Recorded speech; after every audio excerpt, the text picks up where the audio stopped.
President Trump, along with other Capitol Hill leaders and the CEOs of companies like Uber, Dell, Goldman Sachs, met to discuss investing billions of dollars into what the president is calling Trump accounts. The money will go towards children of their companies. Joining us now with the details of the meeting, House Ways and Means Chairman, Congressman, or Chairman, Jason Smith. Good to have you on, Mr. Chairman. You having fun yet? It's always good to be with you, Joe. You having fun yet? Every single day. I just need to know that. Yeah? We can talk about... Every single day. I'm not... That's good. People that go into your line of work, they got to know what they're getting into, I think. And you're doing public service, and eventually, I guess there's a light at the end of the tunnel, hopefully not a train coming right at you. Some days I'm sure you don't know, right?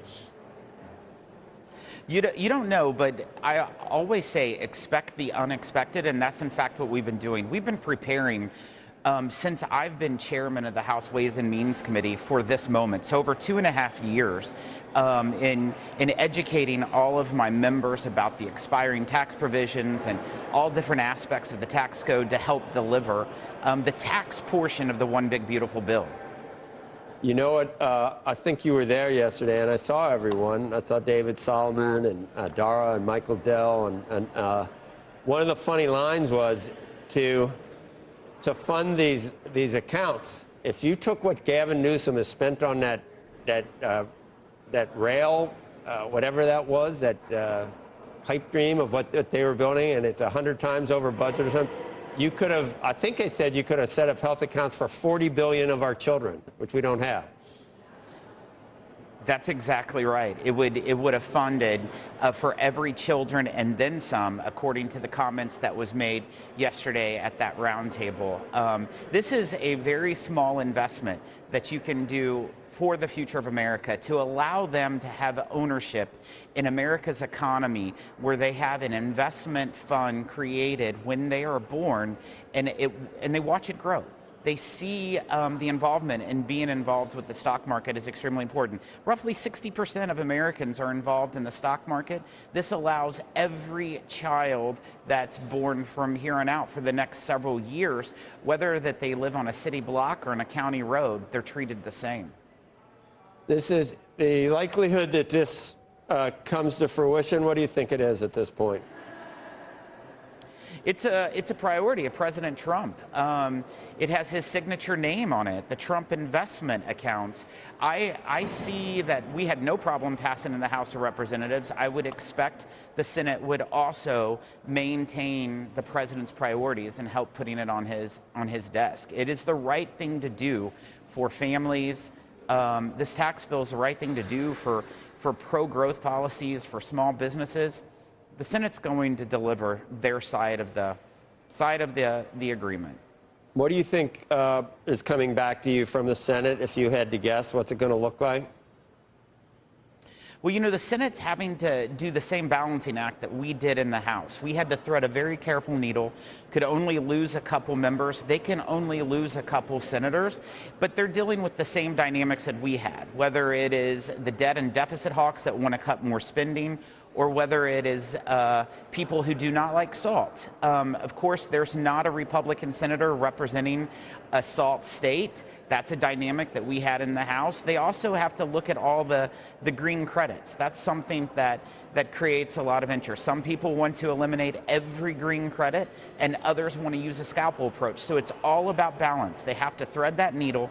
They can't make fatal changes to the bill that could be a vote issue over in the House, and they know what those fatal changes are. I wonder how it all plays out, but you're right. And you know, we had Senator Johnson last week, and you know, it reminds me of the way President Trump negotiates sometimes. Everybody stakes out these positions that supposedly, you know, there's going to be no negotiating. But, Mr. Chairman, when it comes down to it, everybody knows what the margin is in the House and what the margin is in the Senate. So no matter where you're sitting and how intractable you seem to be, you think it's finally going to they know that, and they're finally going to agree on something because it has to be done by July 4th? Without a doubt, failure is not an option. We're going to make sure that the largest tax increase on America does not happen. We're going to, in fact, make sure that they have the largest tax cut. And we're also going to make sure it's the largest mandatory spending cut in U.S. history and the most significant welfare reforms in U.S. history. These are all things that we can agree on. We're going to get there. Failure is not an option. People want to make some tweaks and changes here and there, but we're going to get it on the president's desk by July 4th. Chairman Smith, when you say the fatal positions that the senators know, are you talking SALT and Medicaid? Only because we've had a number of Republican senators who have come on here and trashed those positions and said they won't vote for anything that has those positions that the House has sent over in their bill. The fatal positions are the ones that require 218 in the House and 51 in the Senate. If it takes away from those votes, it's a fatal position. We have the smallest majority in the history of America when you've passed such a razor-thin tax bill. And so the water has to be tread very carefully, and they're doing that. I'm very proud of the work that Leader Thune and Chairman Crapo, we've been working hand in glove with them for months now for this moment. They're going to deliver a good product that we can get across the finish line on the president's desk. But you know the fatal positions. They apparently know the fatal positions. We don't. Which ones are they? You'll figure that out as the process moves along. But it's very easy. It's like what I said, Becky, whether you look at SALT, whether you look at the green credits, whether you look at spending cuts with debt and deficit hawks, but also folks that are very sensitive to spending. Those are fatal issues if you go too far in any direction. That's why it's all about balance and just threading that needle.